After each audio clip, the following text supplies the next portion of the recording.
Hey guys, it's Tarkhis from TarkhisGaming. Today I'm going to give you a tutorial for something I showed off in my last SMP video, and that is a secret door that's triggered by a furnace and someone using a furnace. It can be used for more than just secret doors, but that's my favorite use for it. So the first thing you're going to need is obviously a furnace. Directly behind that, facing the opposite direction, you're going to need to place a sticky piston. In the new Minecraft, you can actually hold shift and right click directly on the furnace rather than having to try and click on the block in front of it to place it correctly. Right in front of that and down one, you're going to want to place a redstone torch, and then coming out the block above that, you're going to want a repeater and bring this up to the block directly diagonal from the piston, and this is going to create a resettable self-resetting bud switch. So now if you place a block right here, it's ready to go, and any update to a block directly beside this piston will cause a pulse.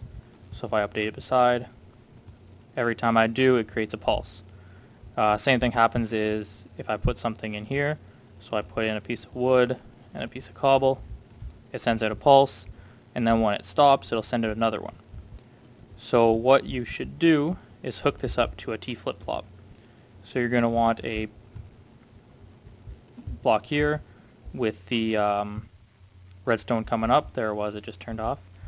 And then you're going to want a sticky piston, or a non-sticky piston, sorry, a regular piston, facing in each direction.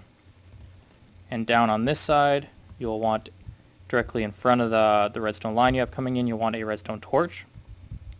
And then you're going to want a block in here. And then you're going to want 2 blocks above it so that it fills in the gap between the pistons. On each side here, you're going to want a redstone torch. And then you'll want to connect a redstone line on the top here. So now every time a pulse is received, this will switch over, and if you put a repeater right here, it will create a t-flip-flop. So what this does is whenever there's a pulse, it takes that pulse and it uses it to create a on or off signal. Depending on what you're using this furnace for, you may or may not need this. I'm using it for a secret door, so when this turns on and it starts to cook, then it's going to turn this on, and that will open the door, and then when this stops cooking, it'll turn this off and that'll close the door. So all you have to do now is take this. I'm actually going to want to invert it so that I have a redstone here. That way by default the sticky piston is powered, and then this would be your actual door. I use it for a trapdoor. You can hook it up to a number of pistons if you want to use it for a secret door in a wall or anything like that. So what happens now, if I come over here, I put it in, and I start cooking, it'll create a pulse, which will open this door, and then as soon as that stops cooking, it'll create another pulse, which will hit the t-flip-flop, and it will close the door.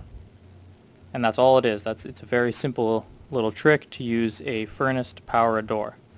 If you like this quick little video, please give me a like. If you really liked it, please subscribe, and thanks for watching.